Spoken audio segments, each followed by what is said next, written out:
vivo தரப்புல இருந்து Y சீரிஸ்ல இப்போ நிறைய ஃபோன்ஸ் வந்து ரிலீஸ் பண்ணிக்கிட்டே தான் இருக்காங்க. இப்போ பாத்தீங்கன்னா ரீசெண்டா இந்தியாவுல Y33s மொபைலை வந்து ரிலீஸ் பண்ணிருக்காங்க. இந்த மொபைலை பத்தி தான் நம்ம இன்னைக்கு இந்த வீடியோல வந்து பார்க்க போறோம். ஸோ இந்த மொபைல்ல என்னென்ன ஸ்பெசிஃபிகேஷன்லாம் கொண்டு வந்திருக்காங்க, ஸோ என்ன பிரைஸ் ரேஞ்சில் வந்து இந்த மொபைலை வந்து ரிலீஸ் பண்ணிருக்காங்க, இப்படி இந்த மொபைலை பத்தின ஃபுல் டீடைல் தான் இந்த வீடியோவில் நம்ம இன்னைக்கு பார்க்க போறோம். வீடியோக்குள்ள போறதுக்கு முன்னாடி நீங்க இன்னும் இந்த யூடியூப் சேனலை சப்ஸ்கிரைப் பண்ணாட்டி சப்ஸ்கிரைப் பண்ணிக்கோங்க. கூட பார்த்தீங்கன்னா பக்கத்தில் தெரிகிற பெல் ஐக்கனும் கிளிக் பண்ணி ஆல் என்ற ஆப்ஷனை போட்டு வச்சுக்கோங்க. அப்போ தான் நான் போடக்கூடிய வீடியோஸ் அவ்வளவும் பார்த்தீங்கன்னா உங்களுக்கு உடனுக்குடனே மொபைலில் வந்து நிற்கும். முதல்ல இந்த மொபைலை பற்றின ஸ்பெசிஃபிகேஷன்லாம் பார்க்குறதுக்கு முன்னாடி இந்த மொபைலோட பாக்ஸில் என்னென்ன விஷயங்கள் கொடுத்துருக்காங்க அப்படிங்கிறத நம்ம பெஸ்ட்டுக்கு பார்த்துருவோம். இப்போ வர்ற பெரும்பாலான ஸ்மார்ட் ஃபோனில் பார்த்தீங்கன்னா ஹெட்செட் வந்து தாரதில்லை. பார்த்தீங்கன்னா இந்த மொபைலில் உங்களுக்கு வந்து ஹெட்செட் ஒன்று தந்திருக்காங்க. அப்புறமா பார்த்தீங்கன்னா USB Type-Cக்கான கேபிள் ஒன்று இருக்குது.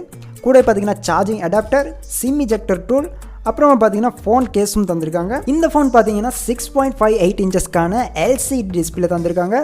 இங்கே இவங்க வந்து 60 ஹெர்ட்ஸ்க்கான ரெஃப்ரெஷ் ரேட் தான் தந்திருக்காங்க. இது பார்த்தீங்கன்னா ஃபுல் HD ப்ளஸ் டிஸ்பிளே. அடுத்தது இந்த மொபைலோட ப்ராசஸர் அப்படி பார்க்கும்போது இந்த மொபைலில் வந்து MediaTek Helio G80க்கான சிப்செட் வந்து Mali G52 MC2 GPU சப்போர்ட்டோட வந்து ரன் ஆகிட்டு இருக்குது. கூடவே பார்த்தீங்கன்னா இந்த ஃபோன் வந்து Android 11 மேலே ரன் ஆகுது. OneTouch 11.1க்கான சப்போர்ட்டும் இந்த மொபைலில் இருக்குது. இந்த மொபைல் பார்த்தீங்கன்னா 8GB + 128GB ஸ்டோரேஜ் வேரியண்ட்டில் மட்டும்தான் இப்போது இந்தியாவில் வந்து ரிலீஸ் பண்ணியிருக்காங்க. மொபைலோட பின்பக்க கேமராவை பார்த்தோம்னா 50 மெகா பிக்சலுக்கான வைட் கேமரா, 2 மெகா பிக்சலுக்கான டெப்த் கேமரா, 2 மெகா பிக்சலுக்கான மேக்ரோ கேமரான்னு சொல்லி ட்ரிபிள் கேமரா செட்டப் ஒன்று தான் இந்த மொபைலில் தந்திருக்காங்க. இந்த மொபைலில் பார்த்தீங்கன்னா நைட் மோட், அப்புறம் போர்ட்ரைட் மோட், கூட பார்த்தீங்கன்னா ஸ்லோ மோஷனுக்கான சப்போர்ட்டும் இந்த மொபைலில் இருக்குது. ஃப்ரண்ட் கேமரா பார்க்கும்போது 16 மெகா பிக்சலுக்கான ஒரு ஃப்ரண்ட் ஃபேஸிங் கேமரான்றது தான் தந்திருக்காங்க.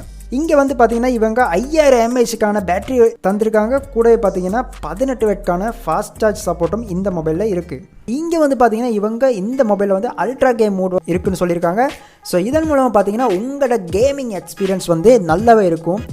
இந்த மொபைலில் இருக்கக்கூடிய வேறு சில ஃபீச்சர்ஸ் அப்படின்னு பார்க்கும்போது இங்கே NFC-க்கான சப்போர்ட் இருக்குது.